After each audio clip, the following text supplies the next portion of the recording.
The theme for our discussion today is sex education, the role of parents. Sex education, the role of parents.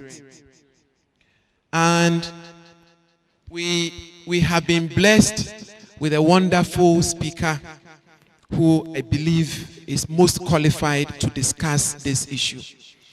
Our speaker for today is Dr. Michael McCarthy. He didn't tell me anything, you see, but now you can't hide in this world. You can't really hide. So me, I know. So our speaker is a consultant obstetrician, gynecologist. He's a specialist in uterine fibroids and a consultant obstetrician and gynecologist. He's worked at Kolebu, University of Ghana Hospital, Tamale Regional Hospital, St. Dominic, and Tema General Hospital. He also has experience from St. Vincent Hospital in America and the University of Michigan, all in the USA. That's one day I got to know. So he's happily married to Georgette. They've been married for 20 years. They have 3 kids, and we are most privileged to have you here, Dr. McCarthy. Thank you very much for coming. Thank you. Thank you so much. And thank you all for inviting me over to have a discussion with you. And I hope we'll have an interesting one. Yes, today we're supposed to speak about sex education. How many of you have given your children sex education? Oh dear. Or the children are under 1. How many of you have children more than 5 years old? Wow, more than 10. More than 15. Hey, you have work to do. Yeah, it's like when you go for classes and you miss classes. You have to catch up. So maybe you have to do some catch up.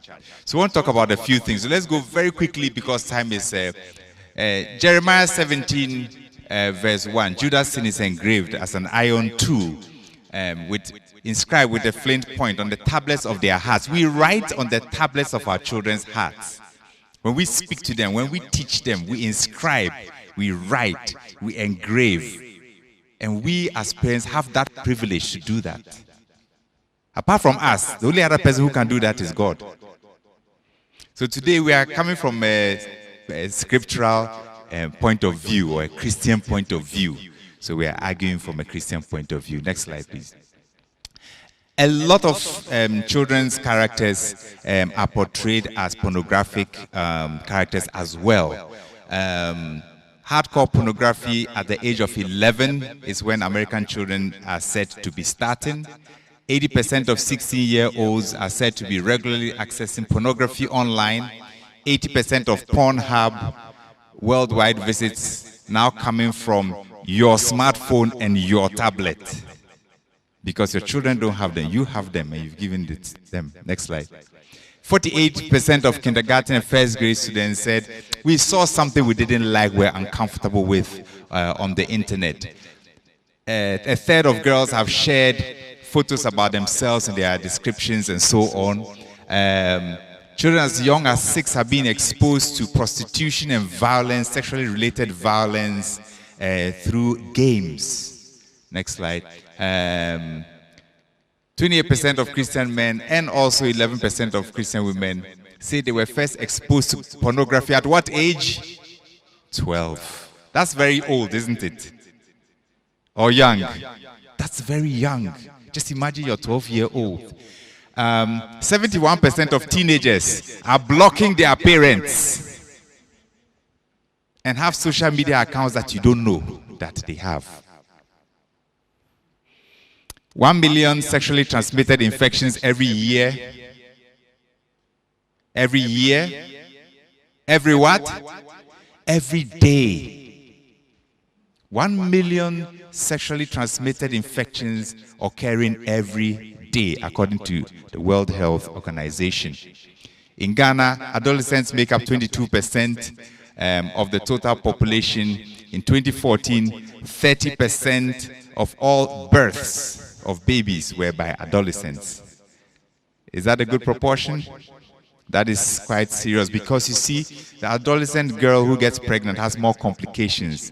higher risk of cesarean section, higher risk of the baby dying within the first 6 weeks, higher risk of preeclampsia and hypertension, higher risk of complications and infections. And that is very, very serious. But this is what is going on. In the child's brain, pornography does some things to the child's brain. And you know, the child's brain is actively still developing and still growing, and not like an adult brain. It decreases brain volume. It decreases certain parts of the brain. And look at the last sentence. It says lower functional connectivity to the prefrontal cortex. The prefrontal cortex is decision making. That's the decision making point. So if you have smaller connections to the decision making part of your brain, what happens when you grow? You can't take decisions properly. You are inhibited when you are taking decisions. The compulsion for teenagers, pornography linked to high-risk behaviors. As hours of reported pornography use increase, the amount of gray matter. What is gray matter in the brain? Gray matter is what makes you think. That is the intelligence of the brain. Let me put it simply. Gray matter makes you think, and you are reducing your gray matter. So some principles, I won't go through all, but I just mentioned them. Principles are that parents are the primary educators. Sex education is the shaping of character. The first messages are the most potent. And so you, as a parent, must give the first message. Not somebody else. Not the school, not the church, not the peer, and not anybody else, but you. You must give the first message because you are the most important of all. We should seize the teachable moments and become askable parents where children can talk to us and ask us, and not when they ask you a difficult question, then you shut them down. When they ask you a difficult question, it tells you they are smarter than you. So now use your experience to overcome them and give them a proper answer. And so on and so forth. Let's go to the next slide. Now, why is sex education important? Sex education is important first because it is our responsibility as parents. Ephesians chapter 6, verse 4 tells us that we are responsible for educating our children. If we don't teach them, what will happen is that others will teach them. And that's why it says in Proverbs 22, verse 6, that we should teach the child in the way that he or she should go. We are to do that, not somebody else. So as soon as somebody else is coming in to teach you, you will not be satisfied and you start complaining. So you do the teaching yourself. We need to have a Christian worldview because the worldview out of the Christian circle is not a Christian worldview. And so we need to teach that Christian worldview. We are sexual beings and we need to understand that as our children grow, that little innocent one is growing up as a sexual being. And you need to understand that and equip that person to use that sexuality for the positive that it was created to be. We need to teach this because of holiness and righteousness, and because we have a great influence, and because we are the ones that need to fight for our children. So who is after our children? Very different people are after our children. We have the homosexuals who are after your children, to teach you, to expose your children, to force you to teach them about their ideology. And they need more children because they cannot biologically reproduce as well as we can. They need to protect themselves from us. They feel that it is their right, and then they feel that they need to do that. But let's remember that even if you take the entire population of a country that has a very strong lobby, the homosexual population is very small. Well-researched papers are putting it at quite a low figure. The next group of people that are looking for your children is the pornographic industry. And for just a very simple reason, because they will make money out of you and your children. It is $100 billion industry. What is Ghana's budget? I think it's more than 100 billion. I'm sure it's more than 100 billion. But that gives you a comparison to understand how big that kind of industry is. Look at the fashion industry. It is a $1.3 trillion industry worldwide. And they determine how long your skirt should be. They determine how much of where you should show. They determine the type of texture of material that you are going to use, whether it is clingy or whether it is African print. It is a huge industry, and it is for money. So your child doesn't really matter. Your child really only matters to you, isn't it? The music industry and the video industry, film industry, similar. Let's go on, please. It's also important because of the scientific perspective. Sex outside marriage, unplanned pregnancy and related abortions, adolescent pregnancy and related complications. And we have a lot of this already happening in Ghana. A lot of it already going on. Parenting issues, school performance dropping by teenagers who get pregnant, some cannot continue and so on. Vaginal infections and discharge, psychological challenges, sexually transmitted infections. There are many of them. 4 major ones are not curable. Hepatitis B infection, HIV infection, herpes simplex virus infection, and human papilloma virus infection. The last two, all of them except herpes simplex virus can cause cancers of various sorts. And all these are not curable. Once you get them into your body, if your body cannot get rid of them, then they are with you. And so we need to understand this. Rape and sexual abuse, I believe we know a lot about that already. Children have poor negotiating skills and a lower power point with which to argue. Next slide. All right, so who is to do the sex education? Who is to do it? I've already stated that it is the parent who must do it because the child is most important to you. Other people have different interests for your child. And that's their interest. You cannot change their interest for your child, but you can change your interest for your own child. And that is why you must be the primary, not your driver, not your house help, not the one who is assisting you, but you yourself. Not your nephew, not your niece, not your mother or your father. But you are the one who is supposed to do that. And you see, the work is not easy. And so we tend to push it down to somebody else. But we are the primary. And as soon as we shirk that responsibility, we are in trouble. The others are just the secondary helpers. They are just helping us. The second group, the supporting role. Your other relatives, your church counselor, your Sunday school teacher, your Christian school, if you are in a Christian school, and you should be in a Christian school so that your child will have exposure. Your fellowship you are in, your friends, they are coming in to assist you in your role. So don't put that role as a secondary role. Your role is a primary role. Understand the others who have a secondary supportive role.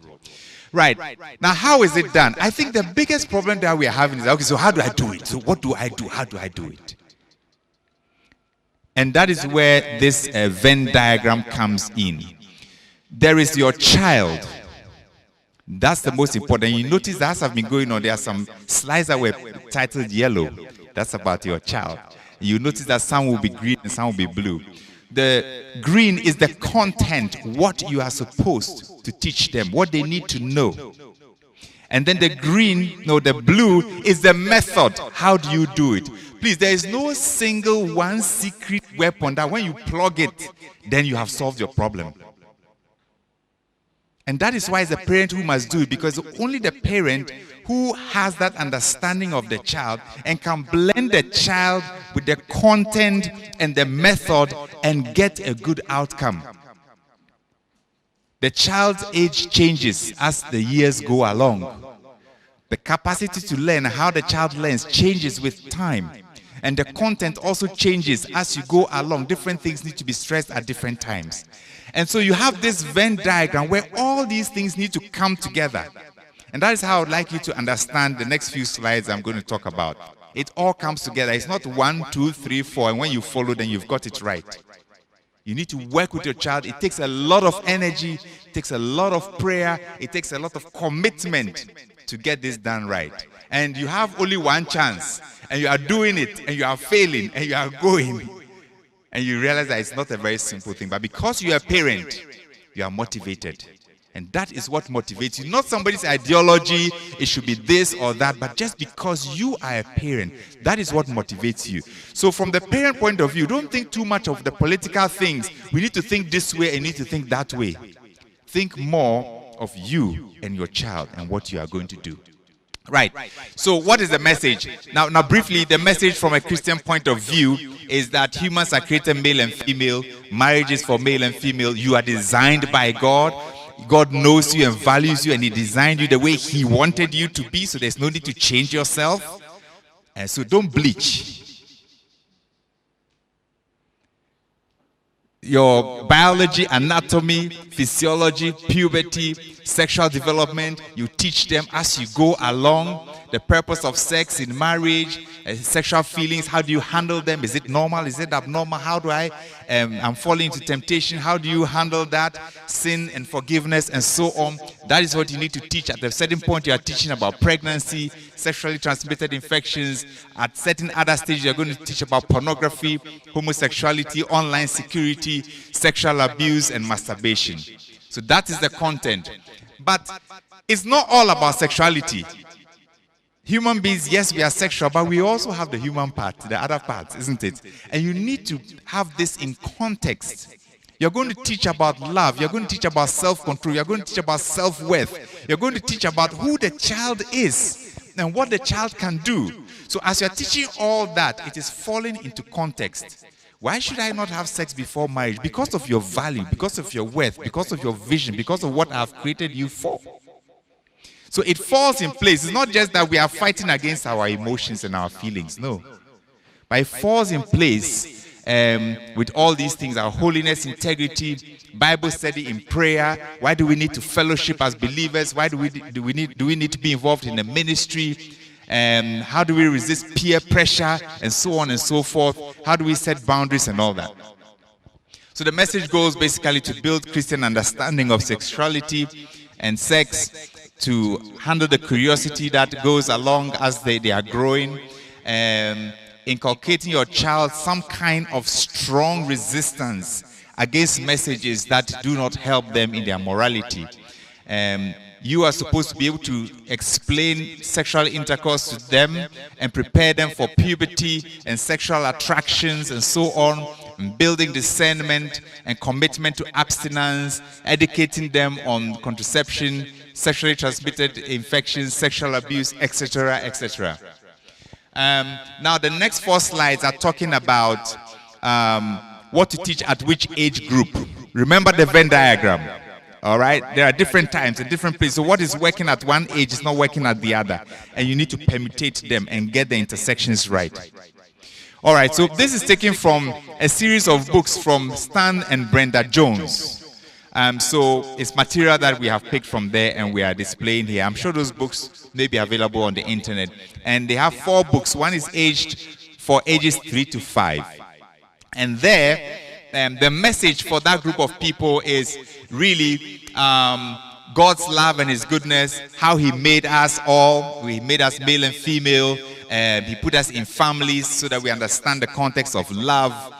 He wants each baby to have a father and a mother, and the blessing of being a boy, the blessing of being a girl. No, I wanted you to be a boy, but you were born a girl. But this is the child's fault. It's not the child's fault. That's how the child has been created. And so let them understand that that is how you have been blessed. Name the body parts, show them this is the different parts that you have. Next slide. Then the older ages, 5 to 8, this is the group that is starting to understand a little bit more. And we'll go into the learning theory, and you'll notice that the 0 to 5 and then the 5 and above have a different learning theory. Why God made boys and girls different, God's plan for marriages, basic facts about intercourse presented in the context of marital love and intimacy, conception and fetal development, childbirth and breastfeeding. And you see, these are things that are also around the child. If the child is fortunate, maybe you'll be pregnant with the next one. And then the child is going to ask, what is going on? How did that baby get in there? It's fantastic. You have been forced to answer the question. Right? And how is the baby going to come out? Don't point to the doctor and say, oh, Dr. McCarthy will remove the baby. So something. You may need to get better than that and then start to show and start to explain and start to let them to understand what is going on. 8 to 11, this is pre-puberty. As they are getting very close to puberty, things have started changing. They started to get the hormones. They are starting to get breast enlargement. They are starting to get underarm smell. They are starting to get things are happening. Things are changing in the body, and then some sexual feelings too are starting up. So you really want to address those things. And why did God make people want to have sex? If sex is bad, is sex bad? And that's where that question comes up. And we know that sex is good, isn't it? God created it for a certain purpose as good and not bad. So we need to bring it out as a positive message and how God designs sex to be shared within marriage only and what God actually says in the Bible about sex. And there's a lot of examples about one man having sex with another woman.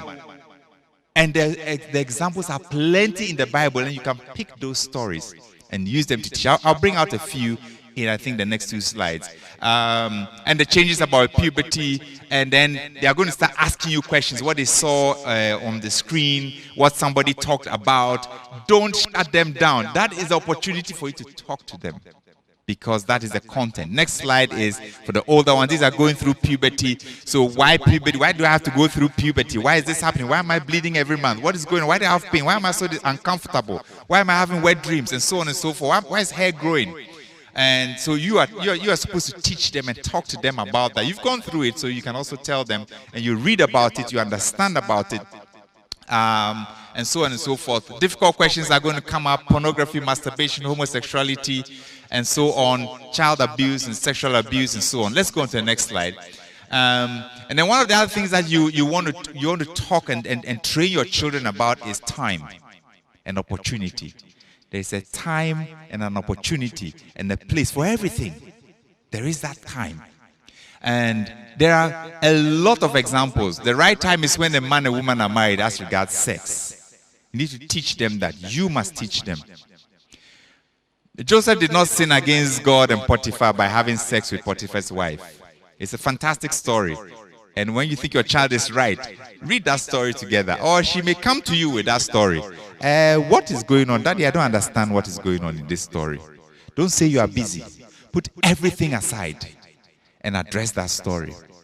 Abraham, he wanted a child, and his wife's servant was available, suggested by the wife herself.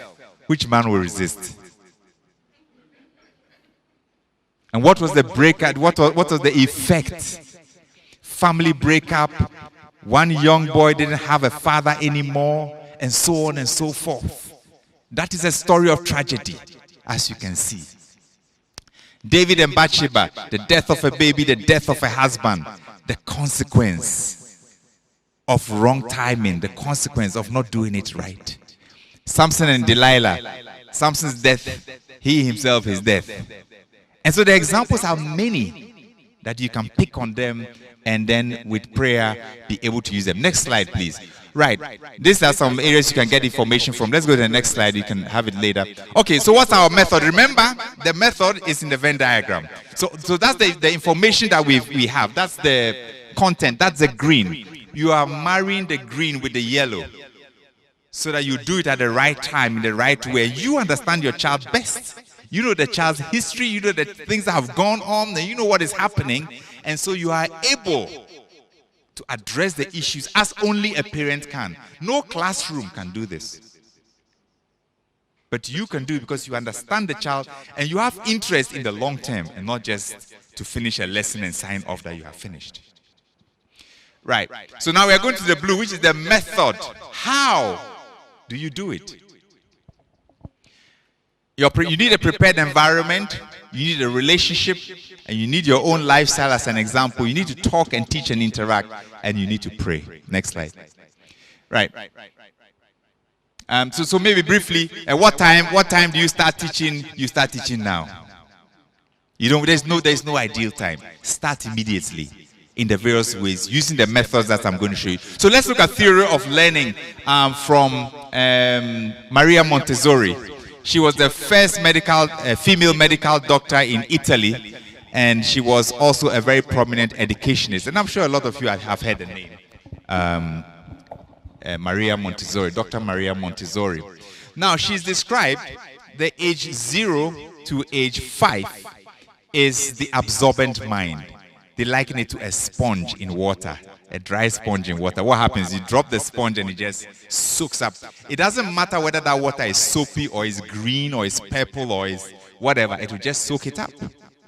And that is that mind. Playing, exploring, learning, soaking, absorbing everything. And so when you start exposing this mind to things that are not appropriate for that mind, the mind is not going to say, oh, this is okay and this is not okay. No. It's going to absorb everything. So if you're sitting watching TV with that child, you think, oh, this is so bad. The child says, oh, this is content. And it's absorbing. So you need to understand what you allow, what input you allow into your child within this period of time. And don't assume that, oh, the child will learn later on. No, at this point it's absorption. So teach the child what the child should absorb. And they are very good at absorbing anything you throw at them. You can deliver a child in any society, and the child will learn the language of that society. It doesn't matter how complex and complicated. They will get it because they're absorbing everything. Next one is the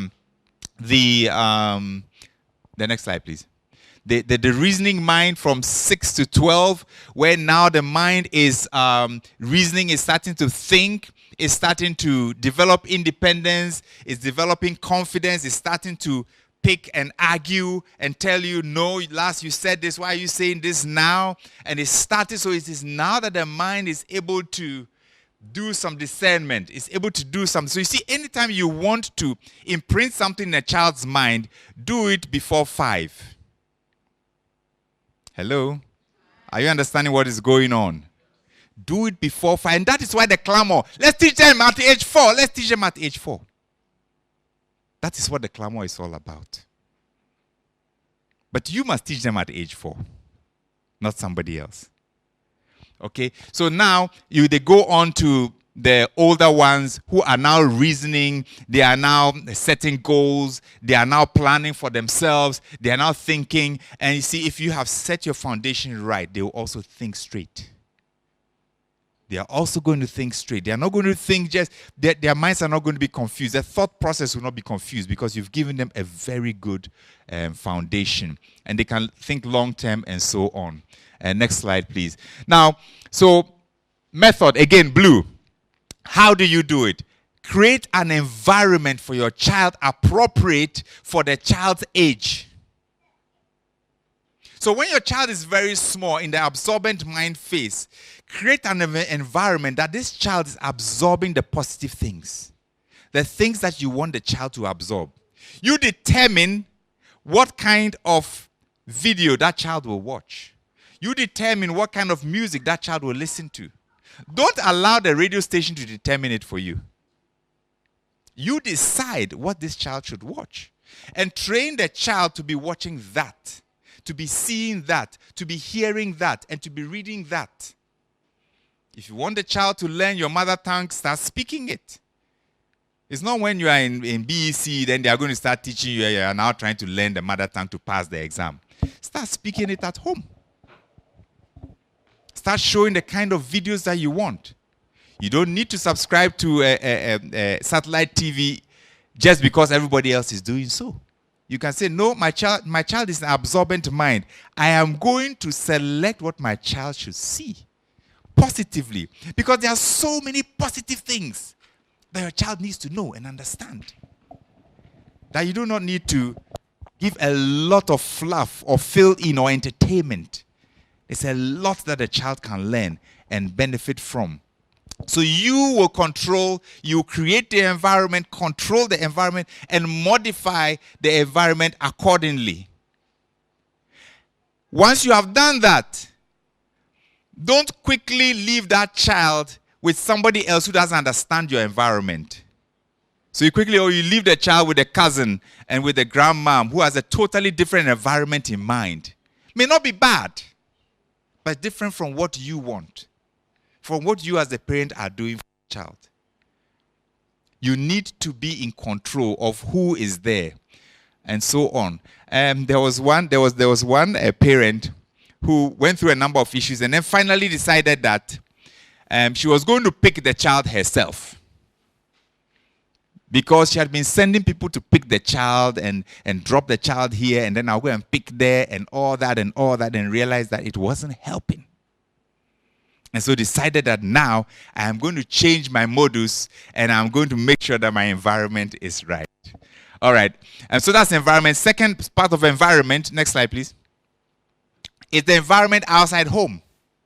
There's also an environment outside. There's an environment in the car as you are leaving home, as you are walking along the street, as you are going somewhere. There's a different environment. You start seeing all sorts, everything. You start seeing everything.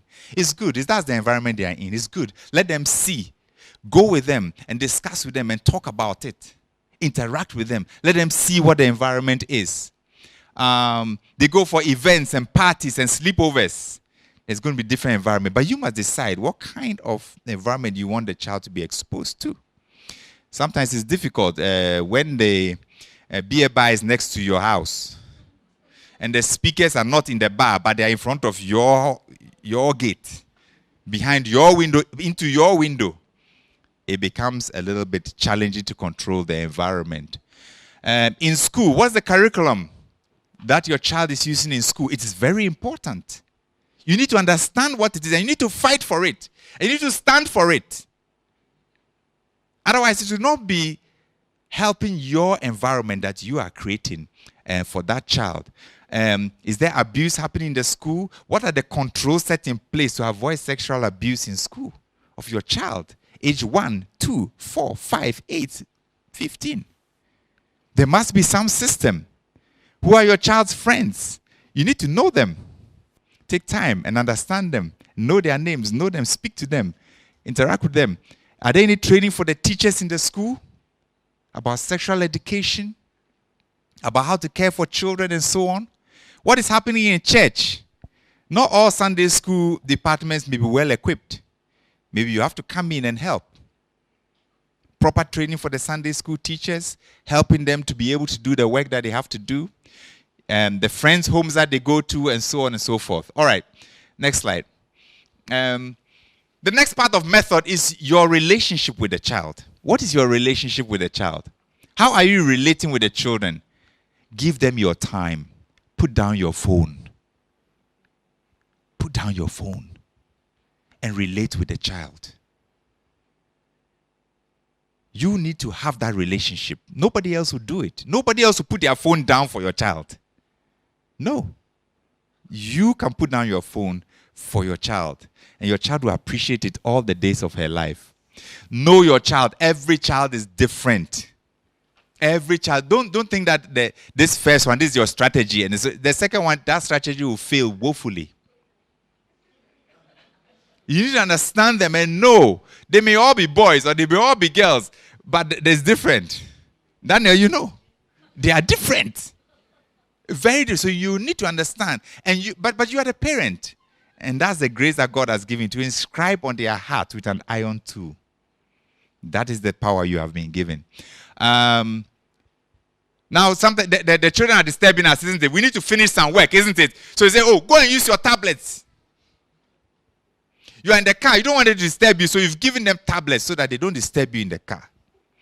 Big mistake. That is the time when you should talk with them. When you should sing songs together. When you should tell stories and jokes. When you should tell them about some of the things that you've gone through. That is the time for interaction. That's not they say, oh, go. Okay, here's my phone. I've seen it. I see it all the time. Oh, here's my phone. Okay. Take it. Keep quiet. It's okay. Keep quiet. To pacify. Maybe it's essential in certain circumstances. Maybe you are in the banking hall and you want the child to be quiet for 10 minutes. Fine. But you know, those are the other times, are the opportunities when you can work with them. When you can go outside and play. I went to I was going to inspect some work that was being done somewhere. And then my youngest daughter said, I'll go with you. I said, yes, come. When they say, I'll go with you, I always take them along as much as possible. Yes, let's go. And so we went, we climbed, we did so many, went to inspect all the things we had to inspect. There was a football pitch there. We ended up playing 15 minutes of soccer, the two of us, goalkeeper and penalties. And fantastic. Maybe waste of time, isn't it? But that is development of relationship. And that is when they'll ask you, Daddy, my friend so-and-so said. Not when you're all uptight and you're all angry and you are thinking about, no. When you are in the relaxed phase. So the relationship is key. Go outside and play with them. Sit in their room and work. And one psychologist showed me an interesting trick. You know, we are always busy. We're always using the laptops and so on. And they are also sitting in their room. So if you are so busy, take your laptop, go and sit in their room and work with them. You do your work, let them do their work. But you are with them, partially, isn't it? Somehow. And then they will definitely interrupt you. Daddy, you see, when they start interrupting you, close your computer. You have got their attention. That you'll be craving for when they get to the teen years. When they are not looking for you again because you don't have any answers. Because when they ask you questions, you don't answer. So why should they come to you? They'll just smile with you. But they are not coming to you for any answers because you don't have answers. But if you want to show that you have answers, they will come to you. Shall we go on there? I think time is going now. Now, the next thing is your example is key. Your example is key. It's not just what you are saying and what you are professing. Hey, you must do this. Don't do this. No. They are watching you. What are you watching on your tablet? They have seen. What are you checking on your phone? They have seen it. You think they haven't seen it? They have seen it. How many of you have a password that your child has been able to crack? Let me see. Let me see. Yes. If they can crack your password, then they know what you are watching. Your password that you got, that you don't want people to see, they have seen. So they can see. So you see, they are copying you. So why do you want them to be different from you? They'll be just like you. What you are watching is what they also watch. What you see is what they also see. How you behave, the kind of music you listen to. And those lyrics of rape, lyrics that are denigrating women. That is what you are watching. And that's what you are playing in your car. And that's the music video you are watching. What do you think will happen? They are picking more of the clues than you. What you haven't even seen. I was surprised. I mean, they know all the lyrics of songs. Oh, it's amazing. It is just amazing.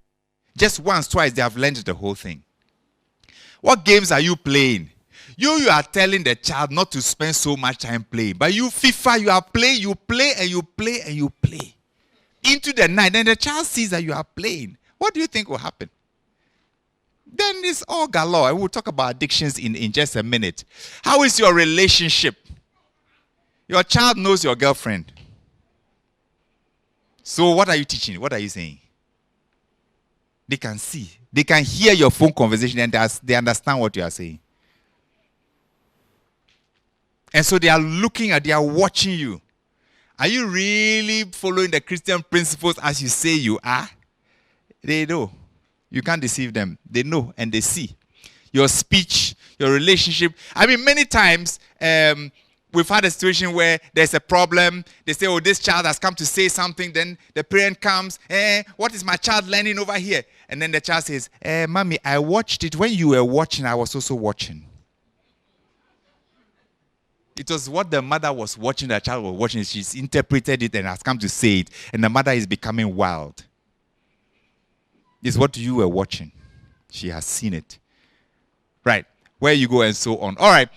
Of course, then we come to the actual teaching and talking of something prepared. And I tell you that if you are doing the other things right, this one does not become the major written down syllabus, point 1, point 2, point 3. But of course, this is still important. You are teaching them. You are having Bible studies with them. You are discussing with them. You are discussing the issue. You are talking about it. You are reading together. You have some prepared material. You are going through with them. You are facing them. And the thing is that it may be that you have more than one child, and you may need to do it separately when you're talking about certain topics, because there are different levels and different ages, and you may need to just separate them at certain points. But a lot of the other things are all being done together as one. And you're using everyday situations. What is happening? One day you enter your daughter's room and she is doing like this. What's the meaning? Self-awareness, isn't it? Self-awareness. You can use that as a teachable moment. Oh, I understand. Okay, let me excuse you for a minute. What have you just taught your child? Or, hey, you, when I gave birth to you, you are not covering this. Why are you now covering? No. Oh, I'm sorry to have intruded. I didn't knock. I'm sorry. You have taught your child respect, isn't it? You don't need to now go and bring scriptures about respect. Plenty scriptures. You are bringing scriptures. Or let's memorize. Meanwhile, the real thing you are not teaching. You are not demonstrating it. Your words are not showing. So using everyday movements. I was in a car with a teenager, and then there was this huge billboard about some contraceptive. And I engaged the teenager and I said, do you know what that is? And an interesting conversation ensued. A teachable moment. If you have seen it, they have already seen it. In fact, they saw it the last time you passed there. Only you didn't see. And they have been questioning already. So engage. You see, when you see, engage. Why do you think these people are behaving this way? Why do you think this is happening? And then you are using that. And that is a crystal moment because it sinks in because it is real. It's not a pretense. It is something that is real. So you use those moments, you talk with them, you use the environment to do all the things we have said. Remember, we are doing yellow, green, and blue. And you need to counter the self and the me culture. You see, in Christianity, it's not about self and me. It says, take up your cross and follow me. Isn't it? Take up what? Your cross and follow me as in me or me as in Christ, right? So suddenly it's not about you, but it's about somebody else, isn't it? And then you see, then they say the body of Christ. And we are in that body because of others, to minister to others. And it says, go forth into the world and make disciples. It's not about you. You are a Christian, so now you are the best. And so now you are saved. And now you are a king. But you are a servant. Because it says, go out and serve. Go out and change. And that is what Christianity is about. It's not about me. As soon as it becomes about me, oh, you can accomplish, you can do, you are the best, you can do this. And that is the whole focus. They'll start telling you, oh, I now feel that I'm something else. And that is what you have taught. I think I'm something else. And you cannot counter that again because now it's in the mind. And now it's strong in the mind. Protect from wrong teaching. You must be active in protecting your children from wrong teaching because they may not be able to decipher themselves. Okay, next slide. The last of the blue of the method is prayer, prayer, prayer. Pray for them every day. Pray about themselves. Pray about their future. Pray for their friends. Pray for their marriage partners now. Whoever your child is going to marry has also been born, most likely. And it's undergoing the same pressure, atmospheric pressure and sunlight as your child. Whether in this country or in another part of the globe. So start praying for them. They are prayerful. Right. Okay, a few pieces of news, and then we can have questions and answers. Parents' anger over Scottish sex education lessons, so they were protesting about it, and so on. Next slide. Dr. James Dobson encourages parents to challenge a shocking sex education curriculum adopted by the Texas School District. Next slide shows us some of the things. It says that they are instructing children not to say non-inclusive things like mother and father. No, don't say that. They are parents. Don't say mother and father. How to have anal sex, how to use condoms, and so on and so forth. And he was saying that stand against these things, get involved and do something in your environment. Next one. Gaming and sexuality. Let's look at that quickly. Gaming is now a big issue. It's huge. The parents are playing. How many parents of you are here playing? FIFA, Game of Thrones. Oh. Boring parents. They're not playing anything. Okay. All right. All right. But the children are playing. And it's a problem because gaming can lead to addiction for some children. Because you see, addiction is chemical. It happens in the brain. There are chemicals released in the brain and so on, which trigger. It's just like any other kind of addiction to a drug, to alcohol, it could be to pornography, it can be to gaming, it can be to high adrenaline type of activities, and becomes a bit of a challenge. And so excessive gaming has been shown to reduce grades, less reading, less exercise. Some become overweight, decreased sleep, some are sleeping in class, and we've had it. The child is sleeping during class, and you go and find out, realize that the child has a TV in his room. The parent never had a TV in the whole house when he was growing up. And so now when he has the means, he wants to put a TV in the sitting room and in his bedroom and in the child's room. My principle is that there should be one TV in the house. We all watch. We should all watch. When you grow, you have enough money, you buy your own TV and you watch. That helps because you are uniting, you are helping. You are teaching negotiation skills. You are teaching how to be self-confident, how to say, no, I don't want to watch this. Can we watch something else? And will not be shut down. So then you realize that it was because of lack of sleep, watching too much TV when parents were asleep. Next slide, please. And pathways of addiction. Not to talk too much about this, but addiction risk is reduced. It's a whole spectrum, but some of the things that help to reduce the risk is good family relationships, marriage and child-raising responsibilities. What increases the risk are many things, but I want to focus on availability of the addictive thing. When it is too available, then it becomes a problem. So if there's pornography in the house, pornographic materials at home, you are creating challenges for your little child. How is the brain involved in addiction? I was telling you it's chemicals. It's the same chemical called dopamine that is released into the pleasure center, and you feel so happy and you feel so good. And there are different triggers that can do that, and we need to watch out for that and protect our children. Next slide, please. So that's a very extensive study, a systemic review of the neural basis of video gaming, and you can go and read it. Next one. This is an advert here. Who recognizes that? Nobody. Yes, yes, there are some. Yes. All right. That is, you are allowed to do anything you want in this game. Wow. That's nice, isn't it? You're allowed to do anything you want. But that's a problem. That could be a problem. Especially if you don't have any boundaries within which you say, oh, I know this is overboard, but I'm doing it because it's a game. But if you don't have a boundary and you are just doing it, then you can get into a confused state. No, backwards, please. And that is it. When you click on that, then you go to the game, and it says that, warning, this game is really addictive. So it's not even hidden.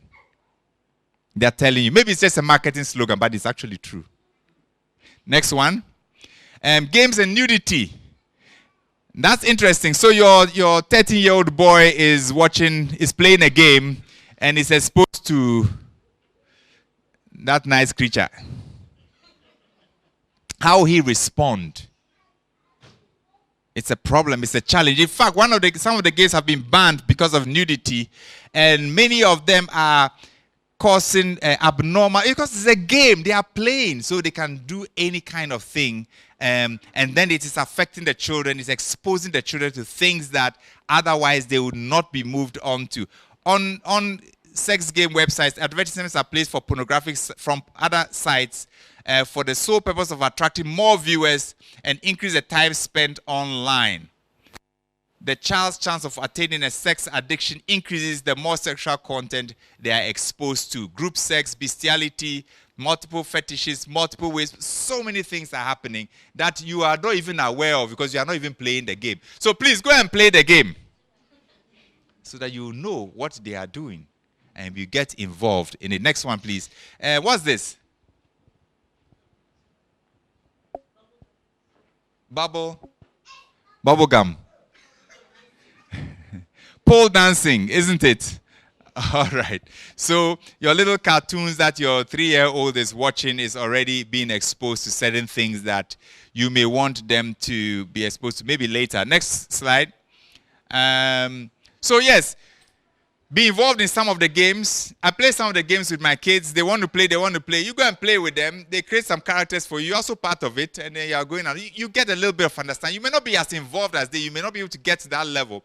But you at least understand some of the things that are going on. So be involved.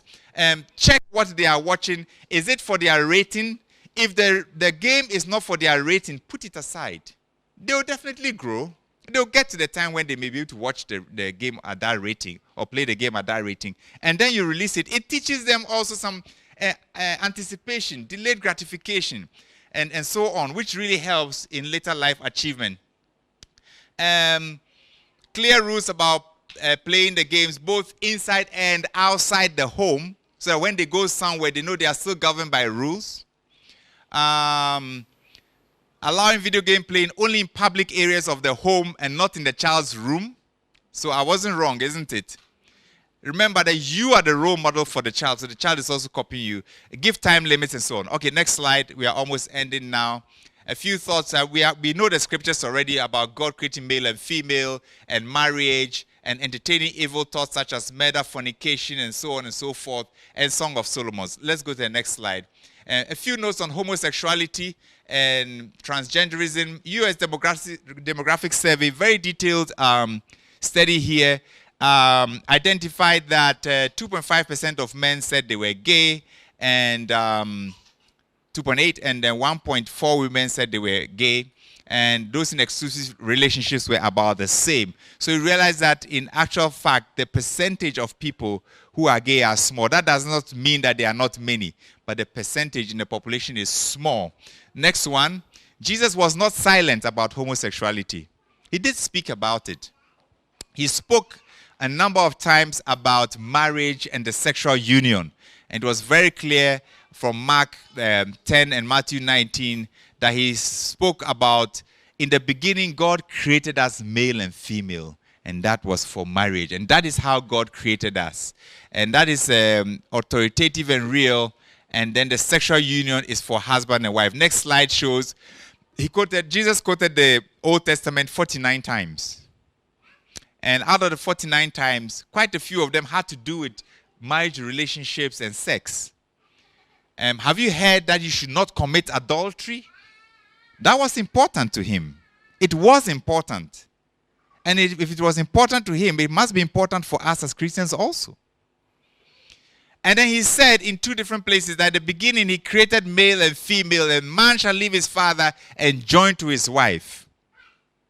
Very clear about what kind of relationship we must have, man to woman.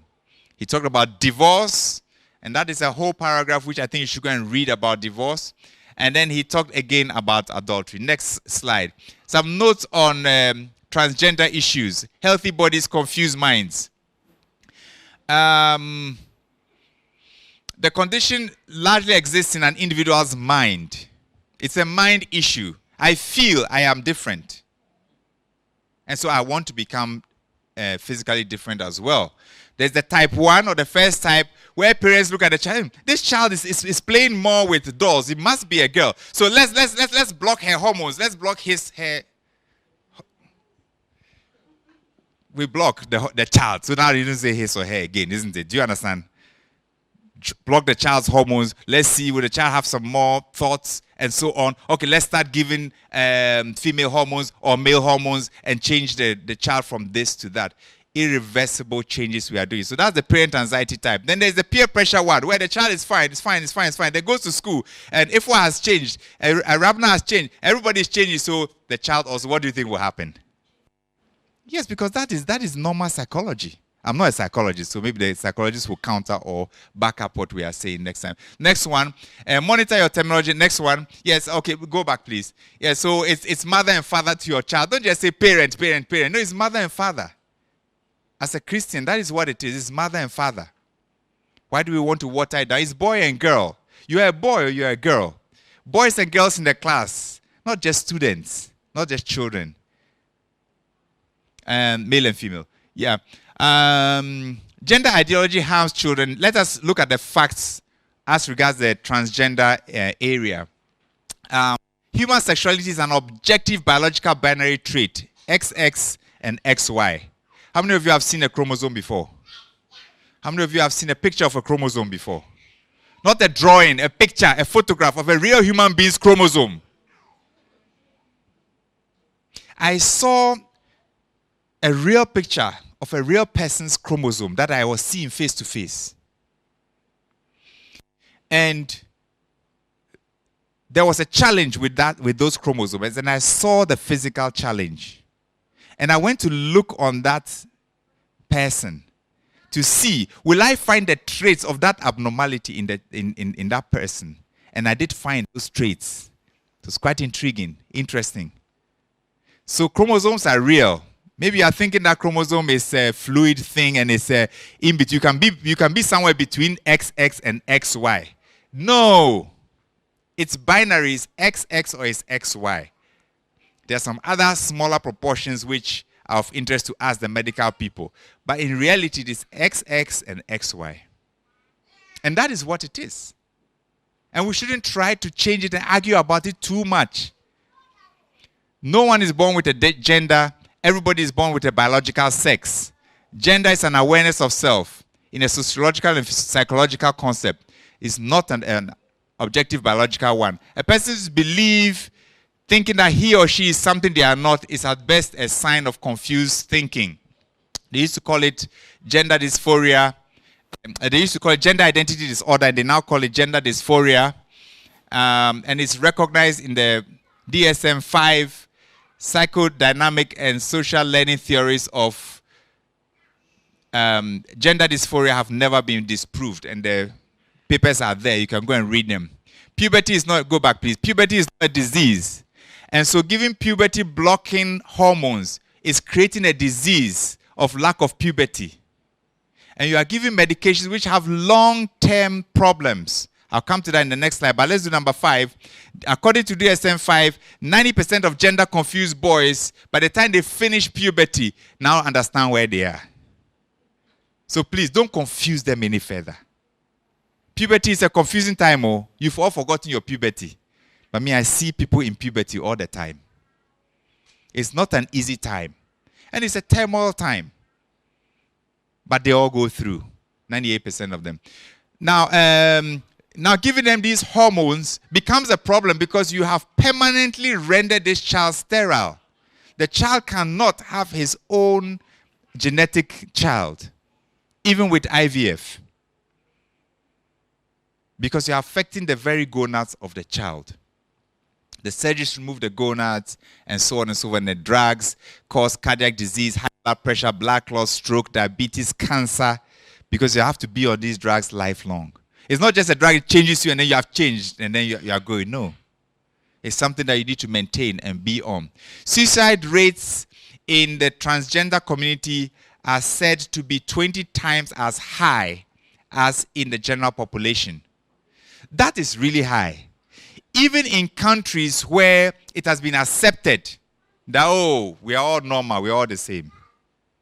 So it's not an issue of, oh, you are being distracted and because of that, you are creating more suicide. So there is a challenge there and so on and so forth. Okay, so this is from the American College of Pediatricians. Next.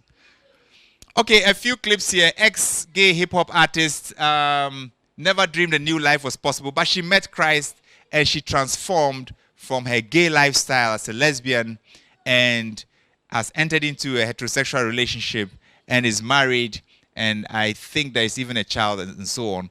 And this is, how many of you know this person?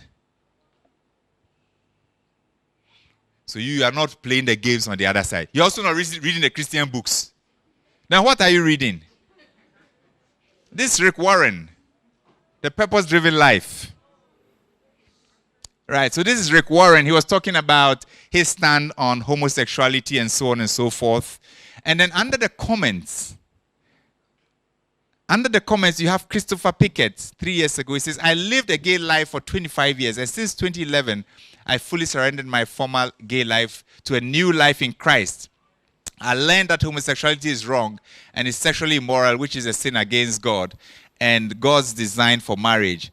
My God delivered me out of a gay life, and I repented and turned away from my old ways and became a new creature in life. I am so happy and blessed that God has changed my life. To 1,000 likes. I know you people are jealous. Some of you wanted 1.1 thousand likes and you're not getting. Right? Former LGBTQ members say their changed lives prove homosexuality is not permanent. You can read that article as well. Next slide. U.S. Capitol Rotunda, ex-gays pray and repent on behalf of the nation for the sin of homosexuality that they were a part of. And they have come out to talk about it, and so on and so forth. And they came to talk about some of the laws that they wanted to enact. And now if you had gender reassignment surgery, there's laws to prevent you from going back.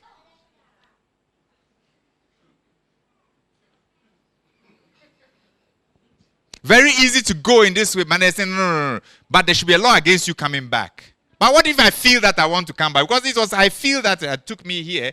So why can't I feel and go back this way? Why should you block me? If you allow one, then you should allow the other. I mean, these are some of the things that are coming. I think that was my last slide.